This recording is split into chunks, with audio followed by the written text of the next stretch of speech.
దేవుని పరిశుద్ధ నామానికి మహిమ కలుగును గాక. దేవుని సన్నిధికి ఆశతో చేరొచ్చిన అందరికీ కూడా ప్రభు పేరిట వందనాలు, శుభములు తెలియజేస్తున్నాం. దేవుని ప్రజలమైనటువంటి మనము దేవుని సన్నిధిలో నేను దేవుణ్ణి నమ్మాను, దేవుని వెంబడిస్తున్నాను. ఈ దేవుడు యేసు ప్రభు నా దేవుడు. యేసు ప్రభువుకి బిడ్డలం మేము. మేము పరలోకానికి వెళ్ళటానికి సిద్ధపడుతున్నాం. ప్రభువు వచ్చినప్పుడు ఆయనతో పాటు ఆయన దగ్గర ఉండటానికి మేము శాశ్వత కాలం ఆయన దగ్గర ఉండటానికి సిద్ధపడుతున్నాం. కనుక మా జీవితంలో మమ్ములు మేము సరిచేసుకుంటూ ఆయన చెప్పినట్లుగా ఆయనకి ఇష్టమైనట్లుగా నడుచుకోవడానికి ప్రయత్నం చేస్తున్నాం అని చాలామంది క్రైస్తవులు చెప్తూ ఉంటారు. దేవుని ప్రజలైనటువంటి వారు అనేక మంది ఆయన రాక కొరకు ఎదురు చూస్తూ భక్తి చేస్తూ వెళ్తూ ఉంటారు. అయితే నేటి కాలంలో ఇంతకుముందు ఆరాధనలో దైవ సేవకురాలు మాట్లాడినట్లుగా దేవుని ప్రజలు దేవుని యొక్క ఏర్పాటులో ఉన్నటువంటి వారు, దేవుని చిత్తంలో దేవుని నడిపింపులో ఉన్నటువంటి వారిని సైతం కూడా దుష్టుడు అయినటువంటి అపవాది దేవుని ప్రజల్ని దేవుని సన్నిధి నుంచి దూరం చేసి ఏదో ఒక రకంగా వారిని దేవునికి దూరం అయ్యేటట్లుగాను, వారిని బట్టి దేవుడు బాధపడేటట్లుగాను, వారిని బట్టి దేవుడు దుఃఖించేటట్లుగాను, వీరిని ఎందుకు నేను కన్నానా, ఎందుకు వీరిని నా రక్తంతో కొన్నానా, ఎందుకు నా బిడ్డలుగా వీరిని చేసుకున్నానా అన్నంతగా దేవుడు బాధపడేటట్లుగా ప్రవర్తిస్తూ అపవాది యొక్క ఆలోచనలను అనుసరించి నడుచుకుంటూ దేవుని గాయములు మరొకసారి యేసు ప్రభు యొక్క శిలువ గాయములు రేపేటువంటి వారుగా నేటి కాలంలో అనేక మంది క్రైస్తవులు ప్రవర్తిస్తూ ఉన్నారు.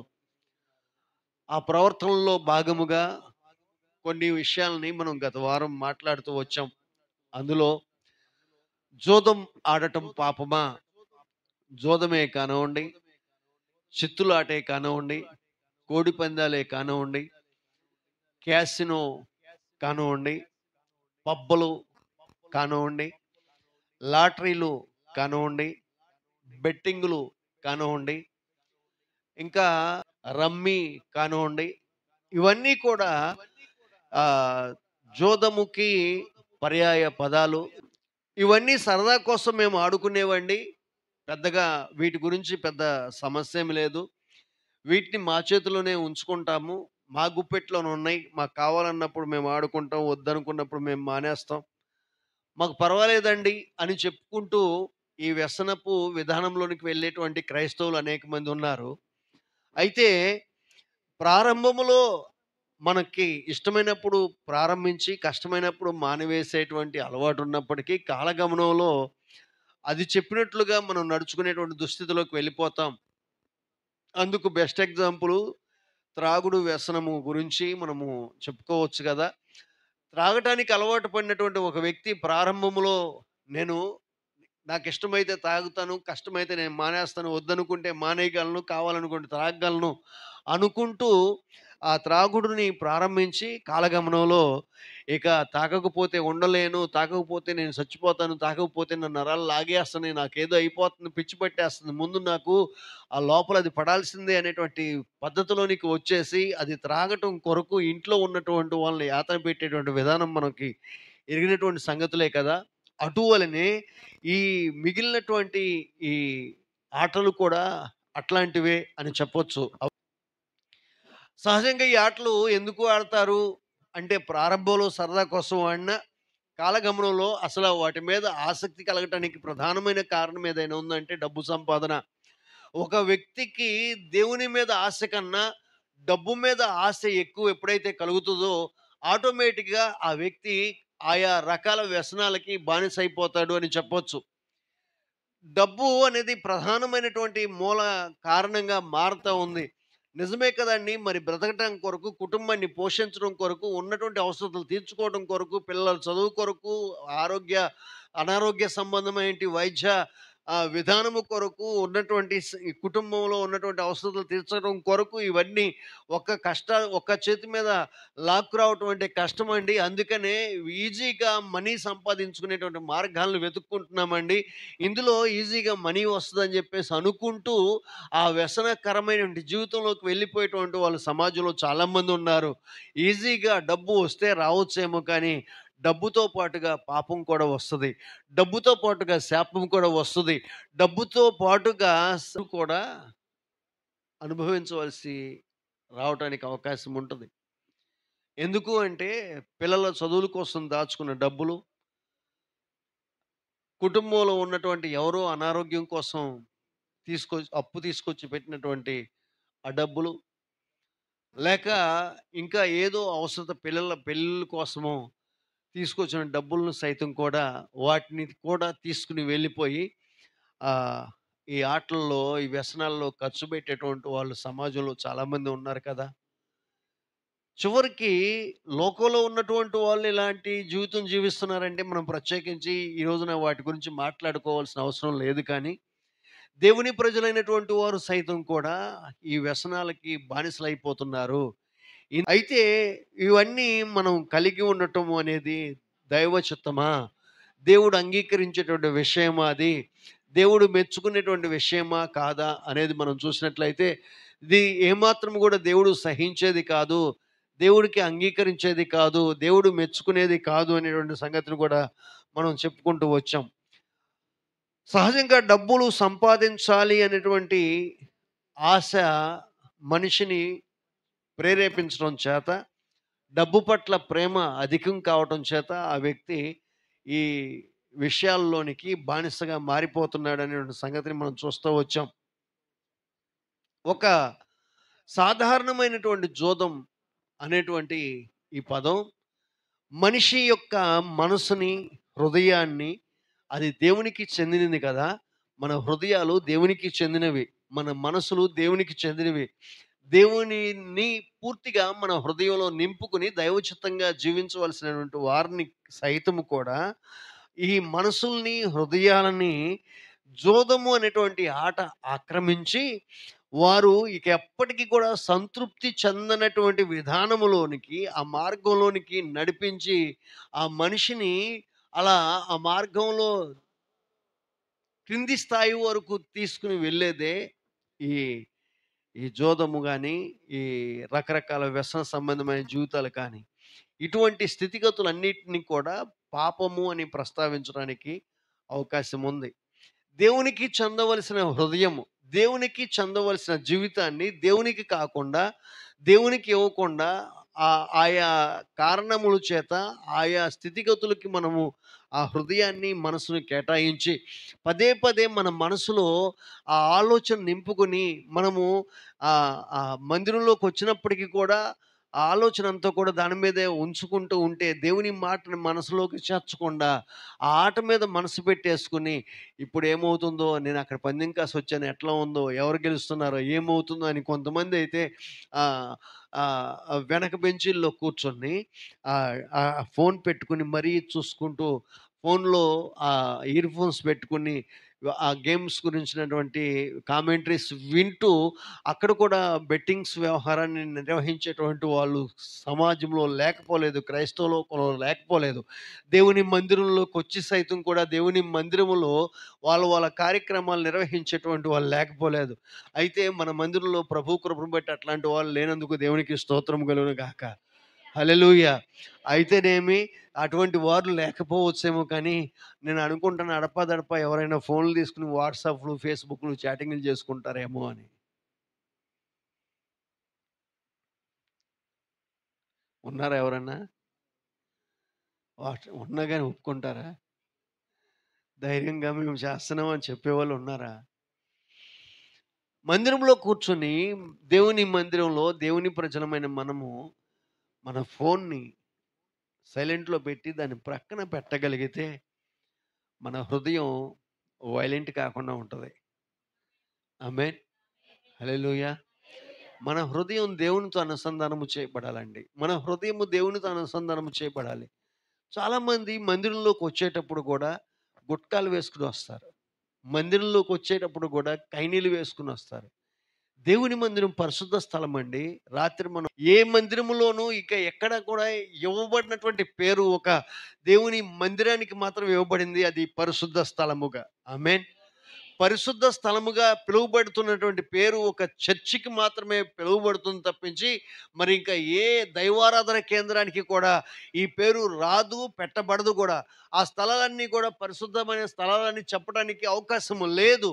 కానీ ఒక చర్చిలో మాత్రము దాన్ని డైరెక్ట్‌గా చెప్పగలము. దేవుని మందిరం అనేది పరిశుద్ధ మందిరం అని. కారణం ఏంటి? పరిశుద్ధుడైనటువంటి దేవుణ్ణి సేవిస్తున్నాం మనం. మనం సేవిస్తున్న దేవుడు పరిశుద్ధుడైన దేవుడు. మనము సేవిస్తున్నటువంటి దేవుడు పరిశుద్ధుడు గనక, ఆ పరిశుద్ధుడైన దేవుడు మన మధ్యలో నివాసం చేస్తున్నాడు. ఆ పరిశుద్ధుడైన దేవుడు పాపి అయినటువంటి మన జీవితాలని పవిత్రపరిచి, మనల్ని కూడా పరిశుద్ధపరిచి, తనకి ఇష్టమైనటువంటి పరిశుద్ధ జనముగా చేసుకొని, తన నామ మహిమ కొరకు మనల్ని జీవింప చేయటానికి పరిశుద్ధ జనముగా, పరిశుద్ధ ప్రజలముగా పిలువబడేటట్లుగా మనల్ని చేసి, తన బిడ్డలుగాను తన సొత్తుగా మార్చుకుంటాడు కనుక, ఈ దేవుని మందిరాన్ని పరిశుద్ధ స్థలం అని చెప్తాం మనం. ఆమేన్. హల్లెలూయా.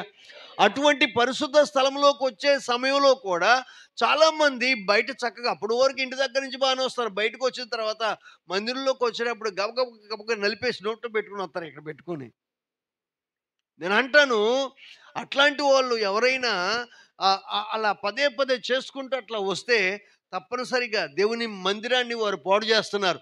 దేవుని మందిరాన్ని వారు అపవిత్రంగా భావిస్తున్నారు. దేవుని మందిరంలో అపవిత్రమైన కార్యక్రమాలు చేస్తున్నారు. దేవుడు సహించడు. దేవుని మందిరాన్ని పాడు చేసేటువంటి వారిని దేవుడు ఏం చేస్తానంటున్నాడు?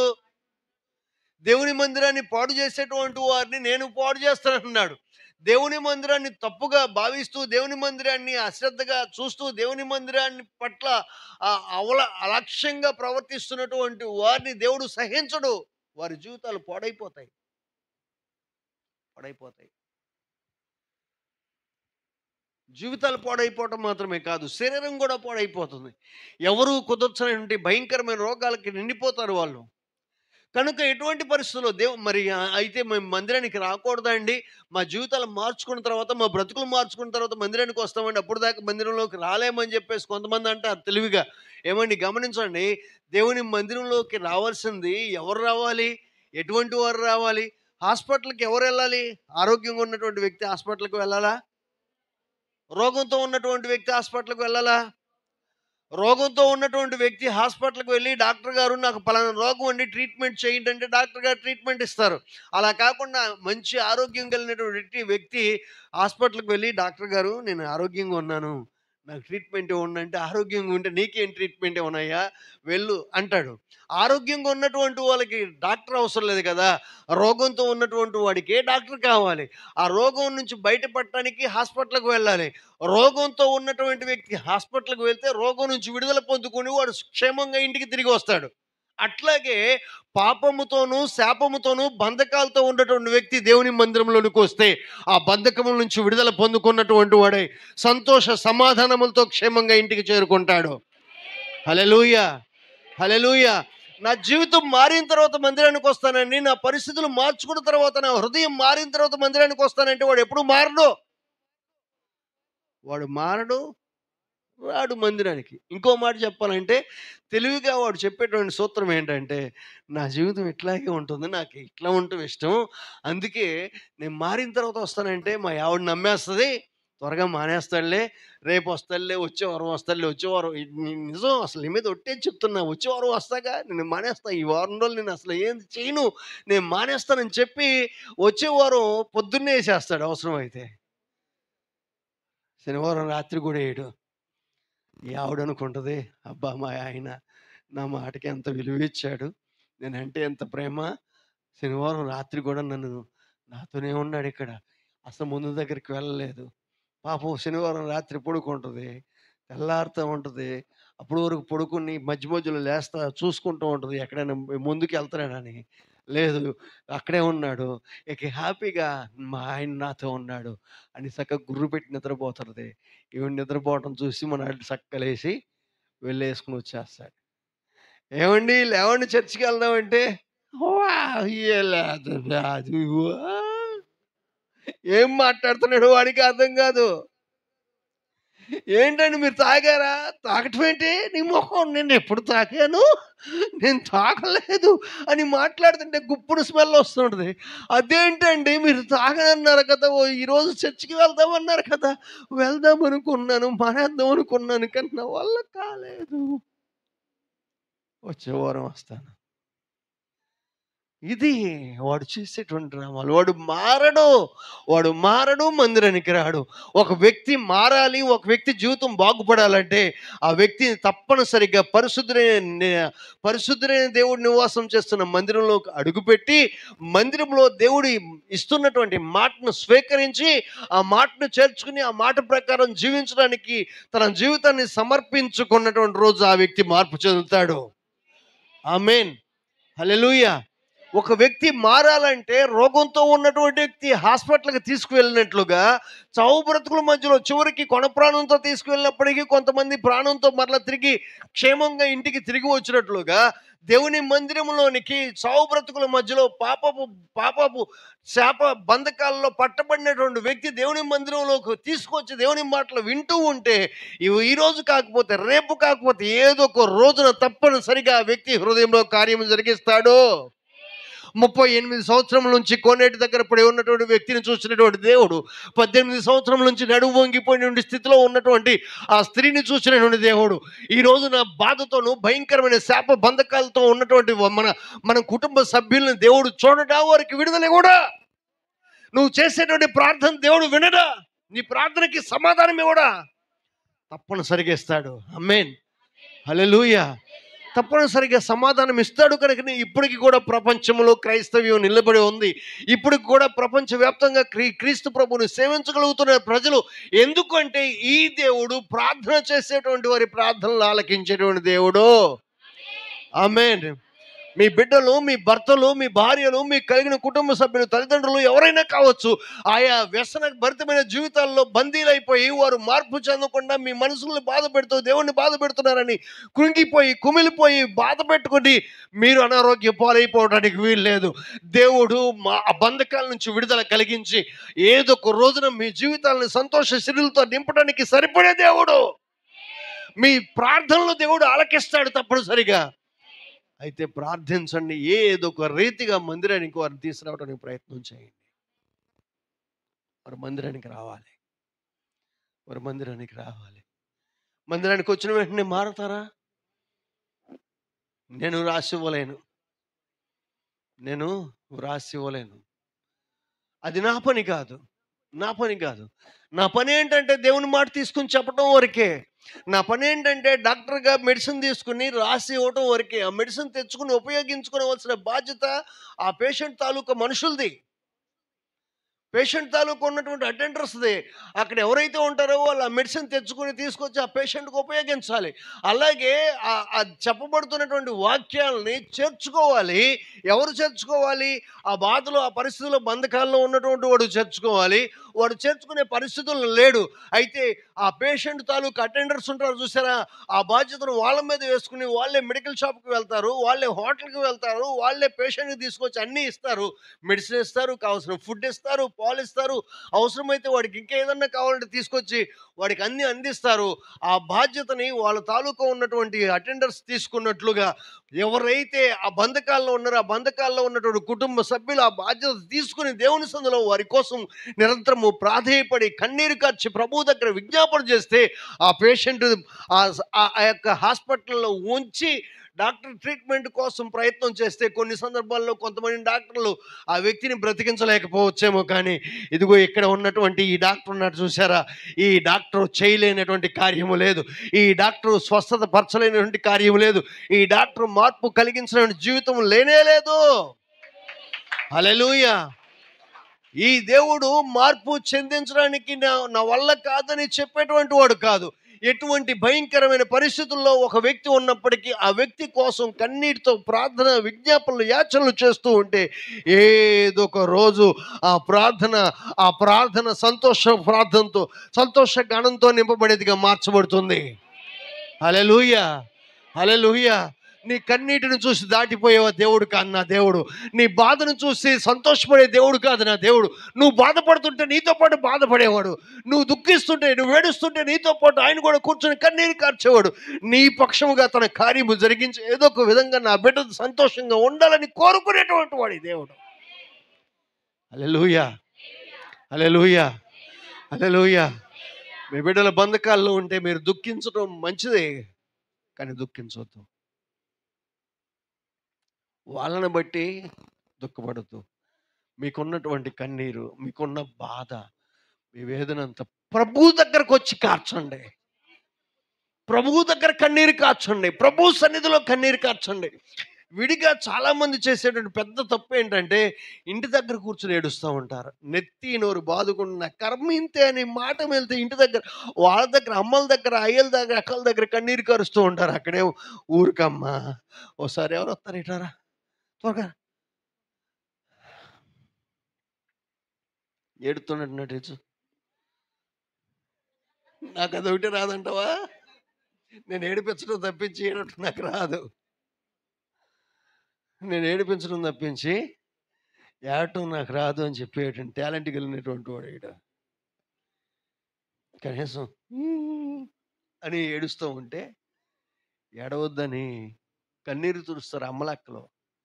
అమ్మలక్కల దగ్గర మీరు ఏడుస్తున్నారనుకోండి, ఊరికమ్మా ఏడవమ్మాక అని పైడి సెంగు తీసుకుని ఎట్ట తొడవగానే అక్కకి నేను అంటే ఎంత ప్రేమ నేను ఏడుస్తుంటే తను పైడి సెంగు తీసుకుని తుడిచింది. నా కన్నీరుని తుడిచి నన్ను దగ్గర తీసుకుంది. ఊడుకో, బాధలు మనుషులకు కాకపోతే మానుకులకు వస్తాయా? దేవుడు నీకు కూడా ఏదో ఒక రోజు నువ్వు నమ్మిన దేవుడు కార్యం చేస్తాడులే అని చెప్పేసి నిన్ను కాసంత ఓదార్చి వెళ్ళిపోయి ఇటు నుంచి ఇటు రాక్క, నువ్వే అక్కరా, ఇటు పక్కరా అక్క, నాకెంత సంతోషంగా ఉందో తెలుసా? ఈ తేజమ్మ అక్క ఎంత బాధపడుతుందో.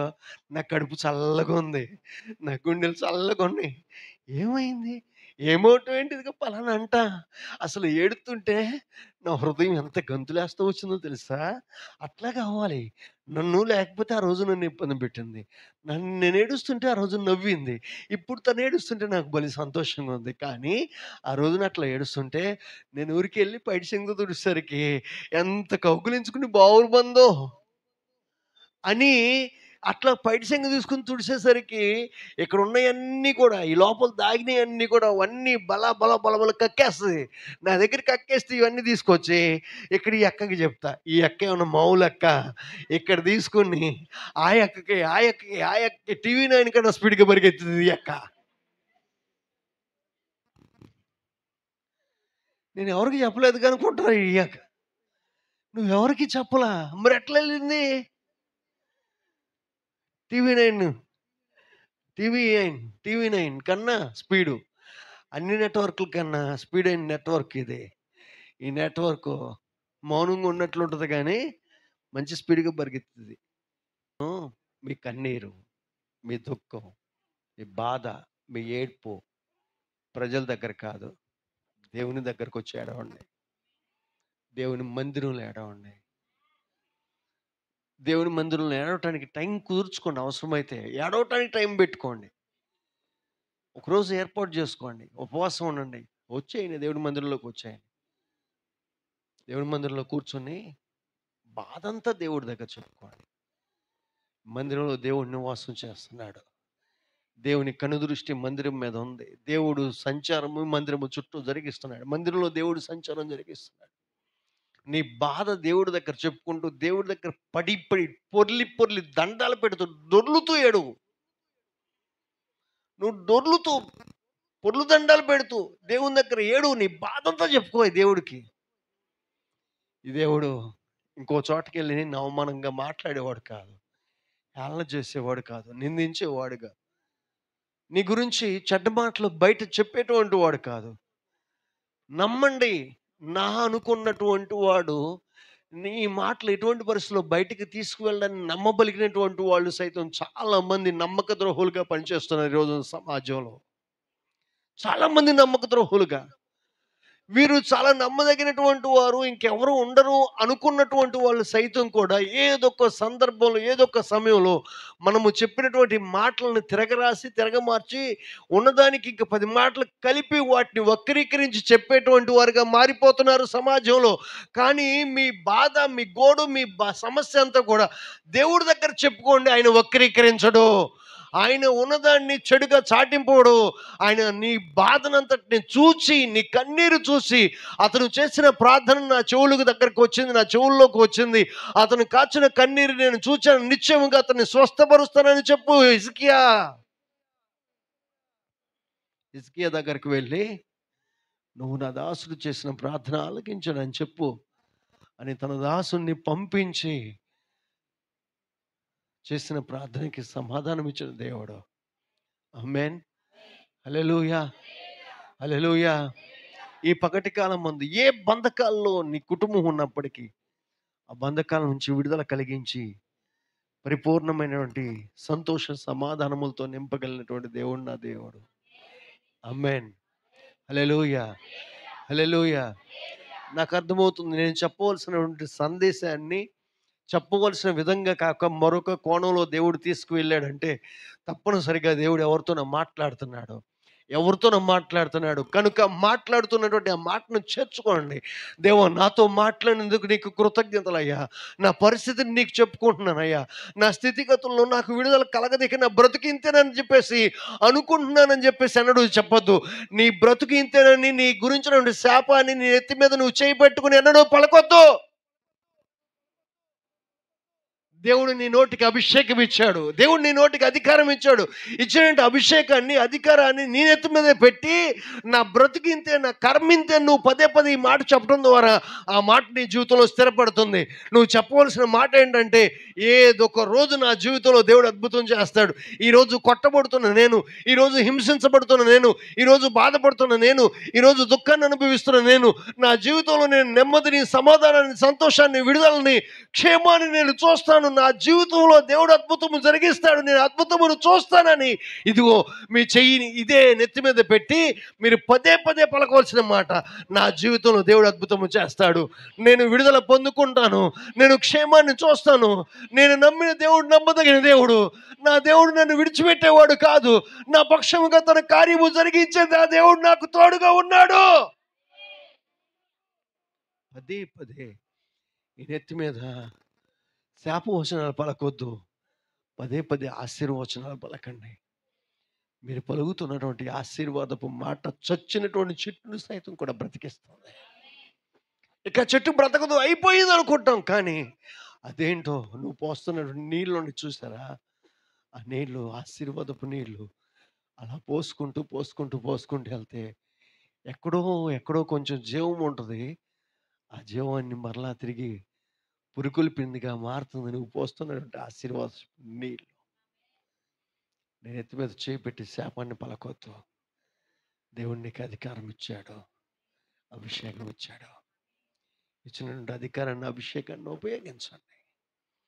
ఉపయోగించండి. దేవుని నమ్మితే చాలు, అధికారం మనదవుతుంది. దేవుని దగ్గరకు వచ్చి దేవుని చిత్త ప్రకారం జీవించడానికి హృదయాలను సమర్పించుకొని బాప్తిసం పొంది దేవుని బిడ్డగా ముద్రించబడితే చాలు, పరిశుద్ధాత్మ అభిషేకముతో నింపబడిన వాడు అవుతావు. నింపబడినటువంటి అభిషేకమును నువ్వు పొందుకుంటావు. ఆ అధికారాన్ని, అభిషేకాన్ని చేతపుచ్చుకొని నీ నోట పదే పదే పదే పదే ఆశీర్వాదపు మాటలు పలుకు. ఆమేన్. హల్లెలూయా, హల్లెలూయా, హల్లెలూయా. మీ ప్రక్క వారి చేయి తీసుకుని పట్టుకోండి. ఒకసారి గట్టిగా గట్టిగా పట్టుకోండి. వదిలించుకుని వెళ్ళిపోతారేమో. అవసరమైతే పిసికేయండి.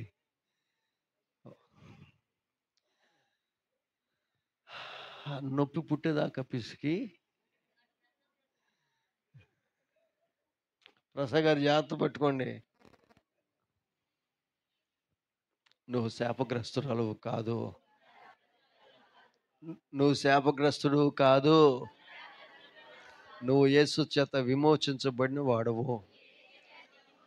యేసు రక్తంతో కడగబడిన దానివు. నువ్వు యేసుకు ముద్దు బిడ్డవు. యేసు యొక్క పరిపూర్ణమైన అధికారము, అభిషేకం నువ్వు కలిగి ఉన్నావు. నువ్వు కలిగి ఉన్న అధికారమును, నీవు కలిగి ఉన్న అభిషేకమును ఉపయోగించి శాపగ్రస్తమైన నీ జీవితాన్ని ఆశీర్వాదముగా మార్చుకో. దేవుడు నిన్ను ఆశీర్వదిస్తాడు. దేవుడు నిన్ను ఆశీర్వదిస్తాడు. దేవుడు నిన్ను ఆశీర్వదిస్తాడు. నిశ్చయముగా నీవు ఆశీర్వదించబడదు. నిశ్చయముగా నీ కట్లు తెగిపోతాయి. నిశ్చయముగా నీ బంధకములు తెగిపోతాయి. నిశ్చయముగా నీ శాపములు విడుదల పొందుకుంటావు. నిశ్చయముగా నీ జీవితంలో సంతోషమును చూస్తావు. ఈరోజు ఏడుస్తున్న నీవు మరొక రోజు నవ్వుతావు. నవ్వుతూనే ఉంటావు. నవ్వుతూనే ఉంటావు.